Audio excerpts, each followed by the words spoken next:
Hello बच्चों, आज का टॉपिक है ऑक्सीडेशन स्टेट और ऑक्सीडेशन नंबर। दोनों में क्या डिफरेंस होता है, दोनों किन कंपाउंड्स में सेम पाई जाती है किसी एटम के लिए, किसके लिए डिफरेंट पाई जाती है, ये हमें देखना है। तो नंबर ऑफ इलेक्ट्रॉन्स, पहले हम देखते हैं ऑक्सीडेशन स्टेट होती क्या है, कि कितने नंबर ऑफ इलेक्ट्रॉन्स लॉस्ट हुए या गेन हुए जब एक एटम फ्री स्टेट से कंबाइंड स्टेट में गया। अब वो कंबाइंड कोई सा भी बॉन्ड बना सकता है, जैसे NaCl की बात करते हैं। Na नॉर्मल स्टेट में कैसा होगा, जीरो ऑक्सीडेशन स्टेट होगी, मतलब इस पे कितना चार्ज होगा, जीरो। क्या इसने कोई इलेक्ट्रॉन गेन किया, लूज किया अपने फ्री स्टेट में? नहीं।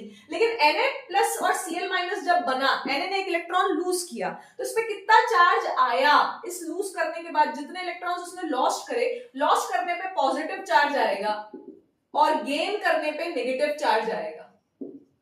तो Na पे +1 चार्ज आएगा। तो कितना रेसिडुअल चार्ज आया, कितना एपरेंट चार्ज आया जब एक एटम पे आया, जब सारे एटम्स रिमूव कर दिए गए उसमें as ions. In case of covalent compounds अभी आगे देखते हैं। जैसे NaCl है, तो NaCl पे तो रियल चार्ज है, NaCl में Na पे रियल चार्ज है +1। तो real charge in case of ionic compounds, NaCl एक आयनिक कंपाउंड है, तो आयनिक कंपाउंड है तो उस पे कितना चार्ज आया, Na पे +1 और Cl पे कितना आया, -1, क्योंकि Na ने एक इलेक्ट्रॉन दिया और Cl ने एक इलेक्ट्रॉन एक्सेप्ट किया। इज इट क्लियर, समझ में आया?